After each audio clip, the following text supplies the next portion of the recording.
Hi. We now turn to our third way to think about modeling individuals, and that's rule-based behavior. So in rule-based behavior, what you do is you just assume that people follow some rule. And when you're constructing your model, you say, here's the rule that people follow. So in the Schelling model, for instance, right, we just assume that people moved if the percentage of the people like them in their neighborhood fell below some threshold. That's a rule. Population below a threshold, you move. Standing ovation model, right, if the percentage of people standing is above a threshold, you stand up. That's another rule. So we can contrast rule-based behavior with rational behavior. Remember, in rational behavior, we assume people have an objective function, and then we optimize with respect to that objective function. We can also contrast it with behavioral models, where in behavioral models we assume that people have these sort of biases that they suffer from. Right? Now, of course, a bias could be a rule, and rational behavior could even be a rule. But when we think of rule-based behavior, what we really think of is writing down a rule and assuming people follow that. We look at four different types of rule-based behavior in a way, right? So we look at sort of fixed rule-based behavior, where we just assume you follow the same rule every day, right? And we can think about adaptive rule-based behavior, where you change your rule depending on sort of what's happening. So we can apply these two types of rules, fixed and adaptive, in two different contexts. So one context is a decision context, right? Remember, in this decision context, my payoff only depends on what I do. So the only person materially affected by my choice is me. And so I could have a fixed rule that I apply in a decision context, or I could constantly be learning. I could be adapting my rule over time. Second thing we'll consider is games, right? So in a game, that's a strategic context. Now my payoff depends on what other people do. And if my payoff depends on what other people do, it could be that I don't want to use a fixed rule, that I want to be a little bit more adaptive. But if I found one rule works well almost all the time, like in a bargaining situation, I may decide just to say I'm going to bid 10% less than my value. It could be that you just follow that fixed rule because you just think, look, it's worked for me in the past, I'm just going to stick with it. So what we want to do in this lecture is just walk through all four of these cases. That's the goal. We're going to walk through all four and just sort of get some understanding of what modeling rule-based behavior looks like. So let's get started. Let's start with fixed decision rules. What would be an example of a fixed decision rule? Well, one fixed decision rule that's actually used quite often is random choice. So I write down a model and I just assume that people choose randomly. Now, why would I do that? Well, the reason I do that is the same reason that Meyerson gave for choosing rational behavior. Remember, rational behavior is a really good benchmark. It sort of says, what would super smart people do in this situation? Well, we could also take the opposite benchmark and assume that people make completely random choices. And then we could compare the two. We could say, well, how does optimal choice differ from random choice in terms of how the system behaves? And so by comparing those two sort of extreme points, we get a little bit more understanding of what might happen or what could happen. Now, that's sort of not what we normally think of as a fixed rule. Normally think of it as a fixed rule, it'd be something like take the most direct route.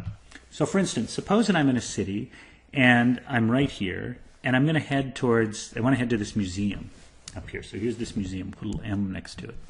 And I come to this intersection and there's a road going this way and then there's a road heading off at an angle. Well, if I chose the most direct route rule, fixed rule, what I'd do is I would choose this one. Right? I would head in this direction. Now, it could have been, though, that if I'd have gone this way, I'd have found a diagonal street that headed directly to the museum. And it could be that this street goes up here and dead ends and I get stuck. So following the most direct route locally can be a good rule to follow, but it might be that there's something better to do.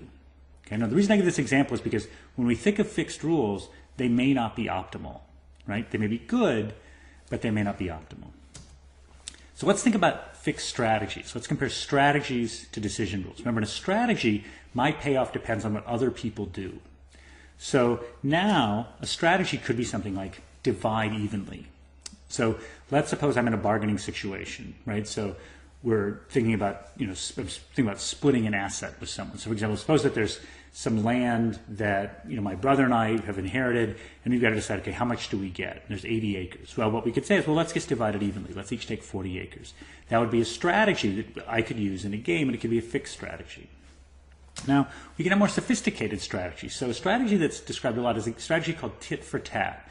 So in tit for tat, you can imagine, let's suppose I can be nice or I can be mean. And let's suppose I start out in tit for tat by being nice. And I'll continue to be nice as long as you're nice. But if you're ever mean, then I'll be mean. But then as soon as you're nice again, I'll be nice. So I'm just going to sort of do unto you what you do to me. But I'll start out by being nice. Now, the reason I want to explain tit for tat is because I'll show you how you can sort of encode this in the context of a model. So you can use something called a Moore machine. And so this Moore machine works as follows. I'm going to put a little star here to say I'm going to start out by being nice. Now, what this green arrow says, this sort of describes what the other person's doing. So I'm going to stay nice unless the other person's mean. If the other person's mean, then I'm going to come over here and be mean. And I'm going to stay mean until the other person's nice. And if the other person's nice, I'm going to go back over here. So these arrows tell me if I change my state from the nice state to the mean state. So what I can construct is by writing down this little sort of computer program, I can take a behavior like tit for tat and embed it in a model. Now I can also embed another behavior, and this would be a behavior called grim trigger. Right? So here again, I'm going to start out by being nice, and here I'm going to stay nice until you do something mean, represented by the green arrow, and then if you do something mean, I go over here. But notice there's no arrows coming out of the mean box, right? This little mean circle, I just stay mean. So this is a strategy where I start out nice, but if you're ever mean to me, that's it. And this is formally called grim trigger. And the reason it's called grim trigger is that it's pretty grim, right? If you're ever mean to me, that's it, I'm mean forever. And the reason it's called trigger is because all it takes is one mean action on your part, and that triggers my perpetual meanness. Again, so what I'm showing you here is how you can write like just a simple diagram, write a computer model to represent rule-based behavior. So those are fixed rules, right? Now let's go to adaptive rules. What would an adaptive rule be? Well, let's suppose that you're, making, like I like to make chocolate chip cookies, right? I make oatmeal chocolate chip cookies every week, and you're trying to figure out, okay, how do I make really good oatmeal chocolate chip cookies? Well, one approach that people sometimes use is called a gradient-based method. And so what a gradient-based method is you keep sort of trying things in directions that are working. So suppose I keep adding honey. Suppose I start out by adding 1/4 cup of honey, right? And it turns out that the cookies are pretty good. So then I add one tablespoon more. So I add one more tablespoon. So this is plus 1 tablespoon. So I add one more tablespoon, and it's even better. So then I might add another tablespoon. So then I might add plus 2 tablespoons, right? And so on. So gradient-based would say, if I find a hill, I keep trying to climb it. So that would be adaptive in the sense that instead of just following a fixed rule, I keep experimenting, trying to find things that are better. Another type of experimental rule is, let's go back, remember we talked about random behavior. It could be that I also try something completely random. Like I might throw wheat germ in, or I might throw raisins in, or I might throw walnuts in, I might do something just completely crazy. That's an approach, right? This random search, again, is adaptive. Instead of following a fixed rule, right, I keep changing what I'm doing, trying to find something better, trying to make a better decision. Now, where we see adaptation a lot more is in the context of strategies. The reason adaptive rules make more sense in the context of strategies is often the other person is changing their behavior to take advantage of me, so I want to change my behavior to respond to them. So in the context of a game, it's often important that you use an adaptive rule. So what would an adaptive rule be? So one would be best response. What does that mean? So let's suppose that we have some sort of strategic situation and the other person's taking some action. Well, what I could do is I could then think like a rational choice person. I could say, okay, what's the best possible response I could do given what the other person's doing? And I'm going to do that. Okay, so that's a rule I could follow, to just best respond to whatever the other person's doing. All right? What's another thing I could do? Well, mimicry. So one thing I could do in a game is I might not be able to figure out at all what to do, so I could just copy other people that are doing well. So I might look around and think, I'm not sure how to dress, or I'm not sure how to behave in this situation. I'm not sure how to bid in this auction. Well, what I could do is I could watch what are other people doing. I could just copy what they do. So those are two really standard ways. One is just to just try best response, try and think of the game, think of the situation, and figure out what's the best possible thing I could do. Right? But that's going to be adaptive because if the other people change what they're doing, the best possible thing to do next period could change. Another thing you could do is you could just do mimicry. You could look around and say who's doing well, and I could copy people who are doing well. A couple observations about rule-based behavior. First, sometimes optimal rules are simple. So sometimes you might have a situation like this where I'm trying to maximize my happiness. My happiness depends on two things, chocolate and movies. And here's my happiness function, right? It's the square root of chocolate times the square root of movies. And there's some price for chocolate and some price in movies. And I could sit down and think, okay, what's the optimal thing to do here? And if I actually solve for the optimal thing to do, it turns out I should spend equal amounts of money on chocolate and on movies. And so in some cases, the optimal thing to do is to follow a rule. And so assuming rule-based behavior isn't that crazy of a thing to do. You could just say, let's just assume people spend half their money on one thing and half their money on another thing. If I'm writing down a model of the macroeconomy, I might say, let's suppose that people spend 20% of their money on food, 30% on transportation, 40% on housing, and 10% on entertainment. Well, you may say, well, that's sort of a crazy fixed rule. Well, it's not, because if you actually wrote down some elaborate utility function and had people optimize, they do something that's fairly similar to that. But another thing, though, simple rules often can be exploited. So let me give an example.